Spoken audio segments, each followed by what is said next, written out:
Do you believe art can change the world? So do I. On this show, we meet artists whose work is doing just that. Welcome to Art Heals All Wounds.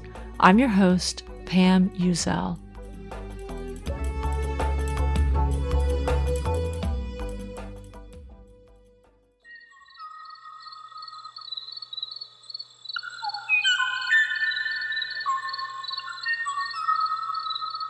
In 1987, David Boynton recorded the mating song of a male Kauai-o-o bird.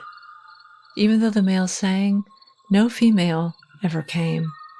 The Kauai-o-o bird was officially declared extinct in 2000. When my partner and I landscaped our yard 4 years ago, we chose plants that would be food for somebody. Figs and avocados for us, then loads and loads of flowering plants to feed pollinators and birds. When I sit outside, I watch to see who visits there. Loads and loads of honeybees. And most days, a single, solitary bumblebee. All of our cute bee costumes are modeled on the bumblebee's distinctive yellow and black furry bodies. Now bumblebees have disappeared from at least 8 states and are on the brink of extinction in America. Reasons being, among other things, habitat destruction, pesticides, and climate change. It's weird to think that potentially the only bumblebees we'll see in the future are children and pets dressed up for Halloween. We're in a period of mass extinction when animals of all kinds are quietly slipping away from the world stage. What animal will you miss the most when it's gone? Today I'm talking with Lydia Millet. Lydia Millet's latest book, We Loved It All, A Memory of Life, talks a lot about these animals we're losing. In We Loved It All, you'll learn a fair amount about Lydia, but it's not a memoir. We Loved It All encompasses so much more than that. I would say that it's instead a book about the interconnectedness of beings on Earth, including human and other animals and plant beings. The anecdotes from Lydia's life are pathways guiding us along the journey of the impact of human animals on the rest of the planet. Lydia didn't write a me story that is a memoir, not because there's anything wrong with memoir, but because we need to come up with other stories, good stories that don't just center only a self or even humans. Telling stories is how we understand ourselves. I think of this book as a way to expand the idea of we and to examine the outsized role human animals have played in pushing the planet towards being unlivable for ourselves and all the other animals and plants we share it with. If we can begin to tell good stories that allow all beings, animals, human and otherwise, and plants as part of the narrative, how might this type of story affect how we see and treat all the beings who share this planet? Can this kind of story create space for us to remember how much we love these other beings? And will this love inspire us to protect them?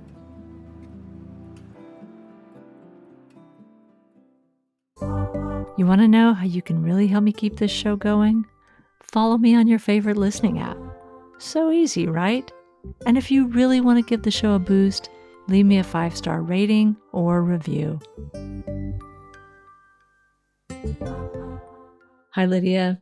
Thank you so much for being on Art Heals All Wounds. Can you start by telling people who you are and what you do? My name is Lydia Millet. I'm a writer. I have always been mostly a fiction writer, although I've done things like reviews and art writing and opinion writing as well.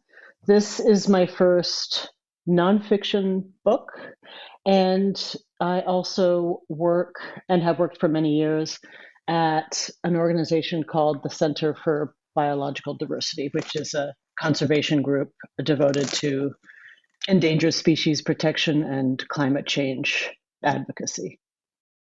Your book, We Loved It All, is so amazing. But really briefly, I do want to just mention that I first read you as a fiction writer, reading a children's Bible, which scared the crap out of me. In that I felt like a lot of it might be considered dystopian, but I felt like, no, this is the new reality of now that's being written about, like devastating climate events that really just crush civilization as we know it, even if it's for a short time.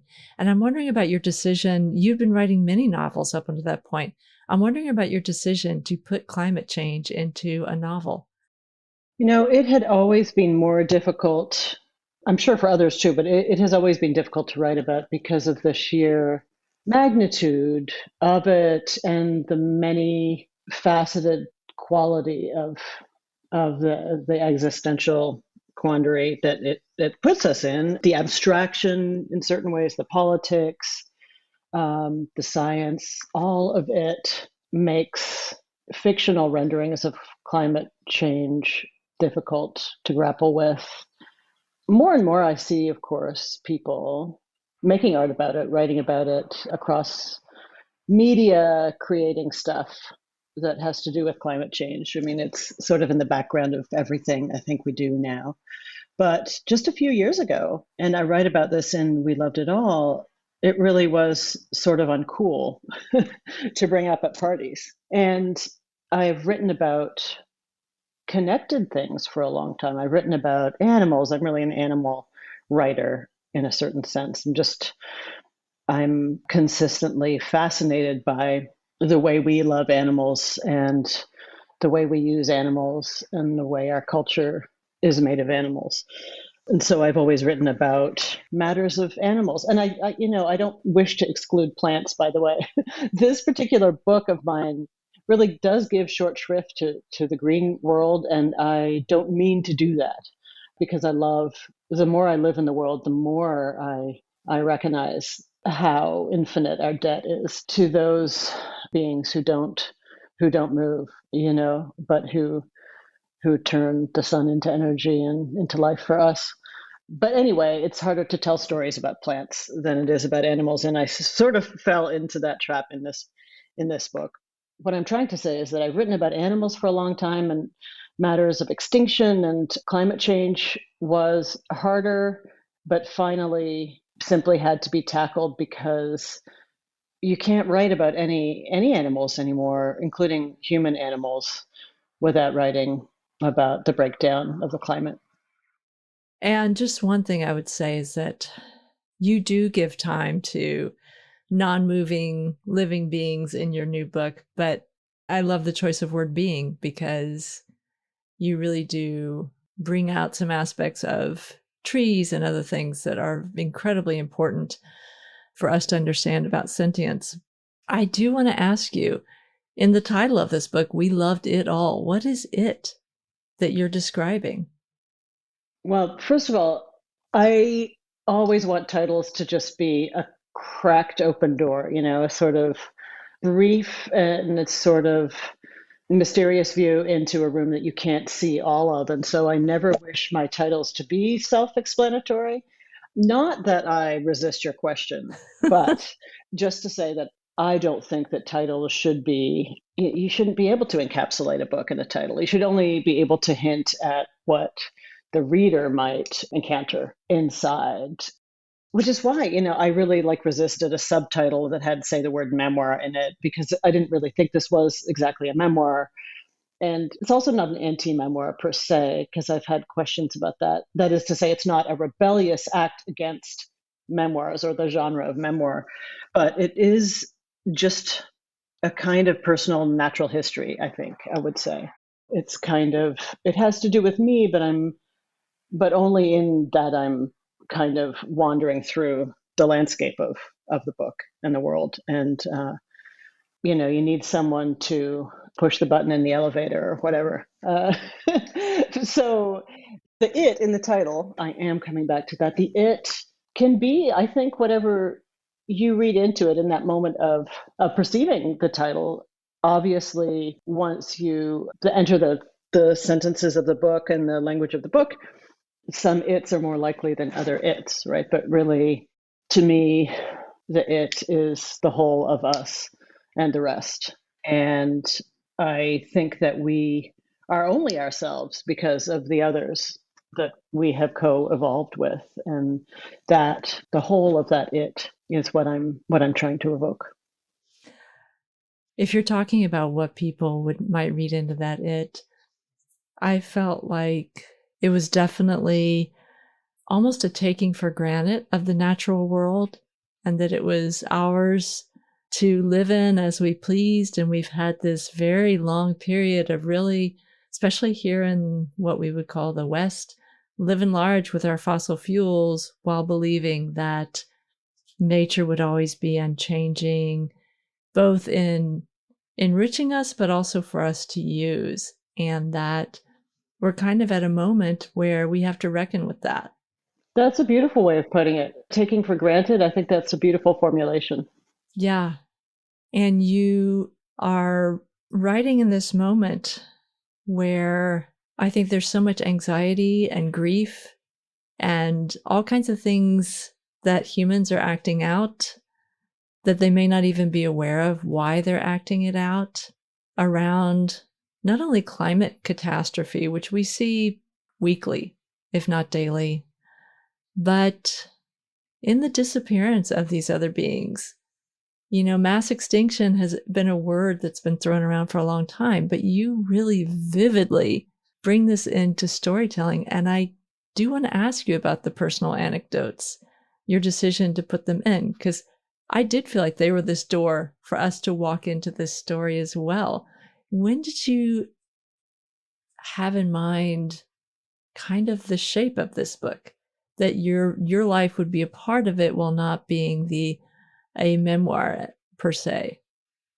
I think I figured that out to some degree as I went along. I did need help from other people with this book in a way I haven't in my fiction. That's not to say that other people haven't helped by reading my fiction and editing my fiction, but it's a whole different, it's an order of magnitude harder for me as someone who's never written with an I that is unfiltered, like with an I mean the letter I that is unfiltered.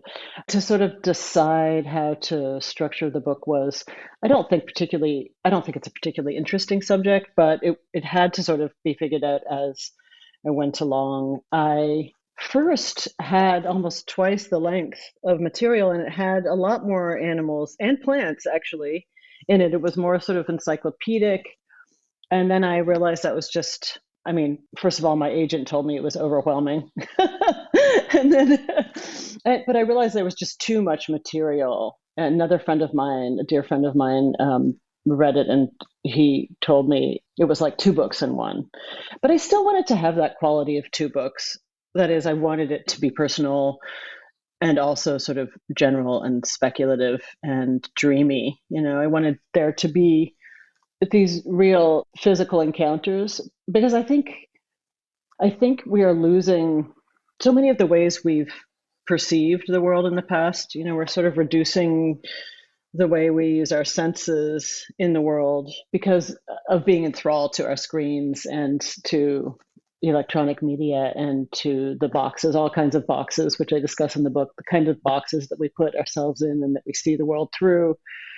I think we really are reducing our physical relationship to the world to primarily vision and hearing, and all the other senses are sort of falling away. And I worry about how that reduces us as creatures in the world. And so I did want to have these worldly, mundane in the sense of worldly, but worldly interactions that were concrete and narrative in the book. And the only way I could really do that, other than snippets of natural history, which are secondhand, obviously, which I've gleaned from other sources, but the only other way was to just tell bits and pieces of my own life so far.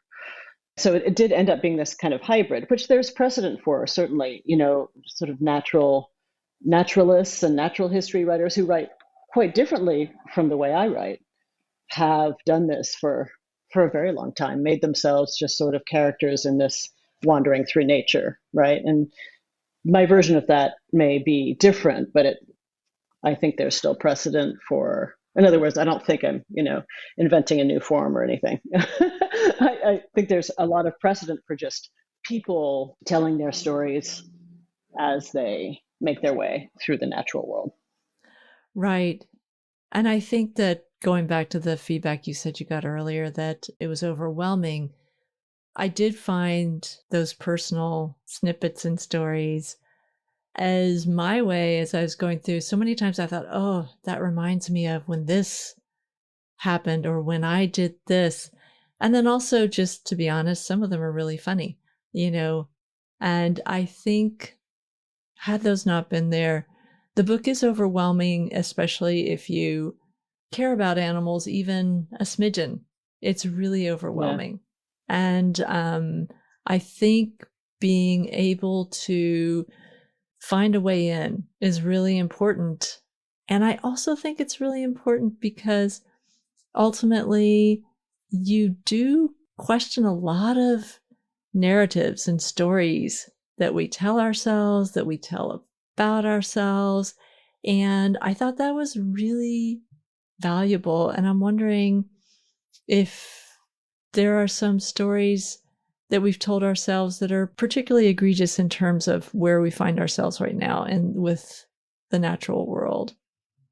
Yeah, I think the sort of dominant stories in, I guess, for lack of a better word, Western, as you said it, culture, like industrialized culture or whatever that is. I think that the really mainstream, the really big stories are generally not stories that give us good models for anything except capitalism, really, to be unsubtle about it. We have this really powerful narrative of the triumph of the self, of mastery, of rising above the rest, right? That for what is it to be excellent? Well, to be excellent is to be better than others, we glorify excellence. Why? Why? Because it's better than good. It's better than mediocre, and it's so everything for us is based on, in a certain way, in free market capitalism, or so-called free market capitalism and late capitalism. Everything is based on not the collective, but the self. And our stories have tended to promote that in numerous ways. But I think the stories need to change because stories really are everything to us, everything that's not material life, the actual stuff of survival is a story because it's famously the way that we cohere a chaotic universe. It's how our brains make sense of everything. And we have to tell better stories if we want, I think, to live in a way that prolongs our survival in a finite place, which this world is. It's not a place that can sustain infinite growth. But we continue to insist otherwise, right? And so those kinds of stories are hurting us and everything else. Yes. I don't want to put you on the spot, but what is a good story we could tell as opposed to the stories we have been telling? I mean, I think a good story is a story not about being better than. It's a story that's, and it's tough. It's a tough one for sure. Because, I mean, for example, like, how there are board games that are, what are they called? They're like collaborative games, cooperative games. I honestly hate them. They are so boring. Just, I mean, so it is hard to write compelling stories that are not like a race, and that are, it is a more complicated thing to do. On the other hand, many of our art forms, like music, for example, which in some ways I think is the most powerful form of human expression, in the world. I mean, just, music is, I think, ascendant in so many ways. But we don't just love music because songs glorify us. We love it on all these different visceral levels and all these complex, I think, neurological, emotional ways. The answer to what the next story is, I mean, that is the question. That is the question. How do we tell stories that don't debase everyone who's not us? Stories that are about communion, but still respect the sort of infinite pleasures of having a private mind, right? And none of us could stand to be without that. I don't think we can not be individuals. I think we just are. I don't think we have to fight so hard for it as Americans seem to believe. I mean, I think we just are.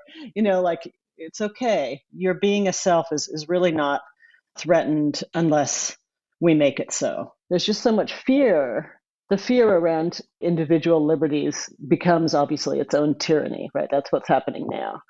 Like, where liberty is defined, my liberty is actually your constraint. My liberty is you not being able to have liberty, right? It's kind of seeming to be the way we increasingly define freedom in America. And that form of individualism is not gonna save anyone. Right. So I did not answer your question.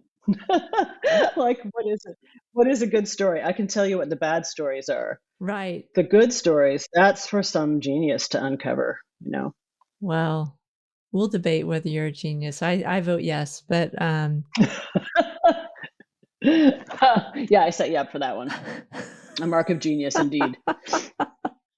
So you do have this idea in the book, which I think is brilliant, which is that we could actually publicly grieve, mourn a way of life that's passing.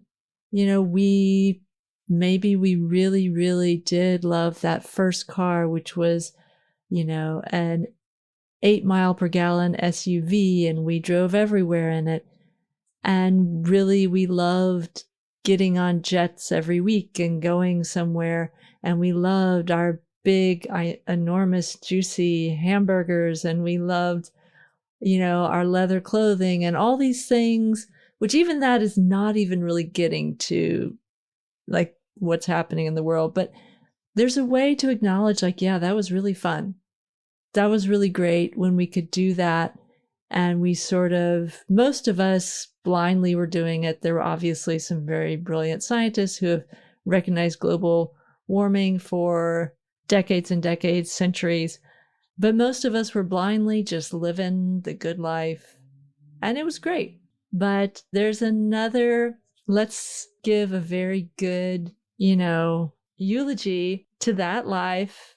And then let's embrace a different life, which, as you've used this word, it can be good. It doesn't have to be, it's the best. It can be a good life for everyone, Yeah, I think, and it was someone else whose name I really should research because I don't remember it right now. It was at I don't go to many conferences, but it was something like a conference that I happened to be at maybe 10 years ago, and some scholar was presenting on fossil fuels, and she made a beautiful speech about, I mean, essentially about, although it was more academic than this, but it was essentially about, our fetishism of fossils, but also like our genuine cultural rootedness in them, and, almost like the beauty of many of the things that fossil fuels have brought us. And I guess I don't think that we need to always have one tone around the things that we now are fighting. This sort of tone of, we can have a tone of feel like we're entitled to have whatever tone we need to have, of course. But I think that this sort of, I work in environmentalism, and I love and admire those I work with who really are on the front lines of things. And I just admire them so much. But I see why environmentalists have gotten a certain reputation, which is somewhat propagandistic and not entirely deserved, certainly. But for this sort of like occasionally for this like shrillness or this know-it-allness about these matters, right? We've gotten this, especially in the US, but in Europe, I would say also, this kind of reputation for being scolds, right? And it turns out sorry, but like we did tell you so, we were actually right about it all. But notwithstanding that, we still don't want to be those like annoying kind of gremlins on the shoulder, or devils on the, or angels or whatever, any hovering beast that's over your shoulder. We don't want to be that. I think that we have actually, with fossil fuels, as with some of the other things you mentioned that have marked our lives with forms of luxury over the past century, leather or whatever that ends up, in the Ganges, like all the chemicals of which, flow downstream, anything, any number of production processes and outputs that we have engaged with in this sort of prodigious way. I think that we owe our past selves the respect, and even the material culture the respect of just saying plainly that we have loved it. We have loved all these things. I still love the Ziplocs that my partner uses so many of, in their neat labeling of everything. There are so many things still around me, so many plastics that my daily life depends on. And that all should go away. It's true. But let's not be scolds about it. Let us look back at really the forms of beauty that those things have brought us in many ways. And it's not to say that they haven't also done harm. We know they have. But those things aren't mutually exclusive, right? There never has been beauty without sacrifice, or death without life, or any of those things always imply each other. So we should give ourselves the respect, and we should also move on. Listening to you, I feel that we're sort of stuck in this place where we can no longer be awed by certain types of progress. When you think about the potential for renewable energy, it's actually amazing in every way, in the benefits to the environment, but also to jobs and to the economy. And it's not a net zero thing, which fossil fuels sort of is. I feel like there's a race, like, let's get them all out and burn them up, and then we'll burn up too. And I feel like our sense of awe over progress, like, oh my gosh, isn't it amazing? The sun, which is there all the time, could give us energy, or the wind can give us energy, or we're stuck, I feel like. That's true. I mean, we used to, and I think this is something I briefly, I don't know, wrote a thing about in there. It was like, we used to worship scientists and engineers in this country, and now we vilify them. We used to see them as great Americans, and now they're the enemy for so many of us, right? And education is the enemy.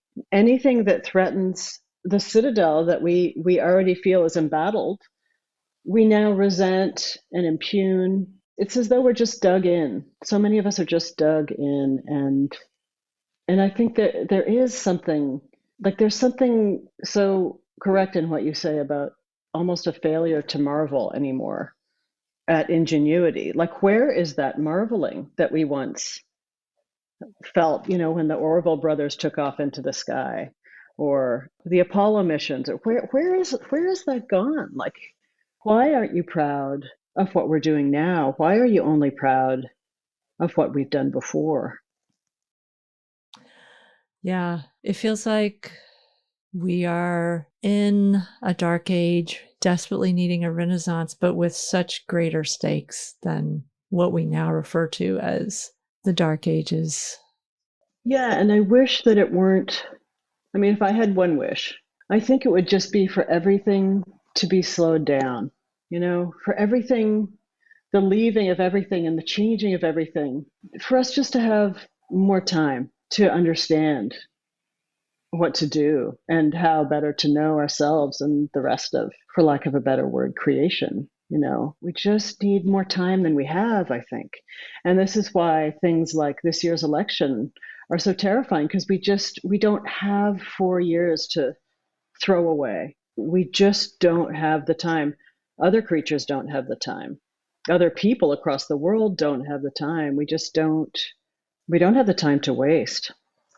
Yes, I completely agree. I don't want to stop talking with you until we talk about this idea of love in your book. And Sure. I think that's the component that maybe we're missing. You know, we say we love our old way of life, we love our this and our that, but there are other things we love too that I feel like we're suppressing that you are reminding us of in this book. And can you talk about that? What we love that we're forgetting about, and also the importance of proclaiming that out loud. Well, one thing I believe that we have a tremendous love that people naturally have, a tremendous love of otherness of all kinds, partly for its own beauty and fascination and charisma, but partly also because we need things in the world that we don't yet know. We are creatures whose brains operate by novelty. You know, the pleasure hormones in our brains really are triggered by novelty more than anything else, the encounter of newness in the field of our perception. So, you know, oxytocin and dopamine and serotonin, all the neurotransmitters that make us happy, they require newness in all its different forms. And the others in the world are that newness. You know, we don't have stories to tell if we live in a world that is already entirely familiar to us. And I think we all infinitely love discovering new creatures, new things, new places, just for starters, like that in and of itself should make us want to hold everything in the universe close to us and not let it go. Because all of us were made by deep time and we can't be created easily again in human time. And I say we, meaning the complement of creatures and organisms that exist now in the world that we've always had for the most part in the world with us since we've had consciousness, you know, and are about to be without in many cases, which will be, I think, a very harmful form of novelty for us.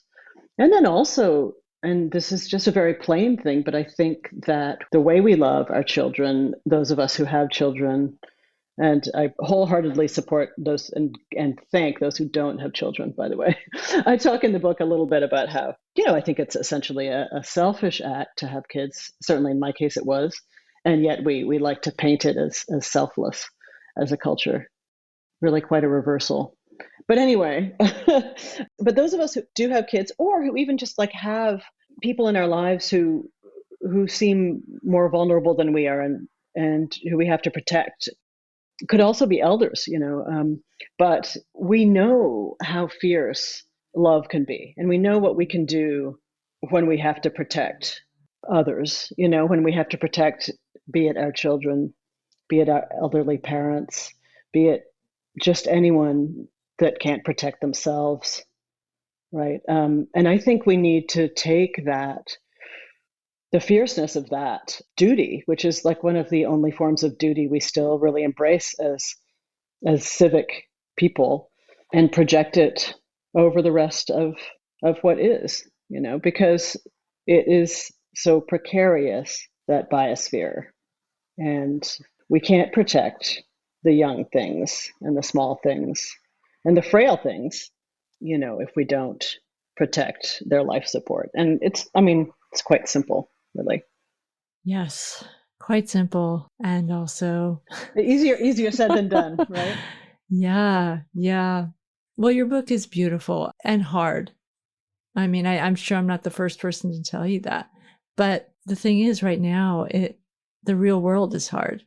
And I feel like you're really holding up this really important mirror in reading this book. And so I thank you for the hard stories and also for the personal anecdotes. I did need to laugh every now and then, which some of your stories are so relatable that I did laugh out loud. Good. And then I also cried and felt like I had to put the book down a few times. So it's a beautiful book and it's so important. thank you for writing it and for talking to me about it today. Well, thank you for being such a good reader of this book. I deeply appreciate that. You're listening to Art Heals All Wounds.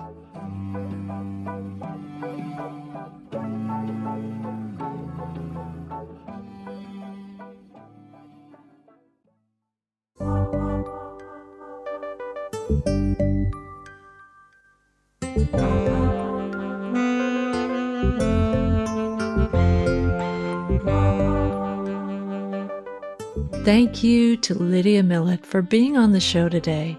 I'm a huge fan of her writing, and if you haven't read her novel, A Children's Bible, I can't recommend it enough. But I would say that this new book, We Loved It All, is an urgent read. I agree with Lydia that I wish we could slow down and have more time to figure all of this out. How do we thoughtfully, yet urgently, get to work?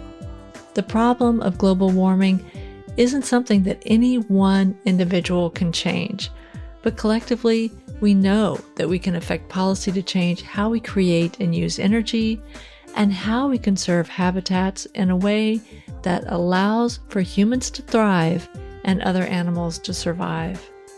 For me, reading We Loved It All was a big help in sorting out my values and reminding me of all that I love on this earth. If you have a story about how art and creativity play a role in your life, I'd love to hear from you. Whether it's your own creative practice or a creative work that's affected you in some way, share it with me in a voicemail and I'll share it on the show. Just go to my website, arthealsallwoundspodcast.com, and click where it says Leave Pam a Voicemail. Thank you to Alex and Julie for leaving me a donation. For anyone listening, if you feel able to, you can also leave me a small donation for the show. This show is completely independent, so anything you leave is greatly appreciated. Thanks for listening.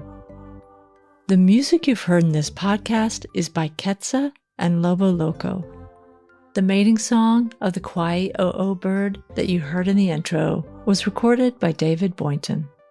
This podcast was edited by Eva Hristova.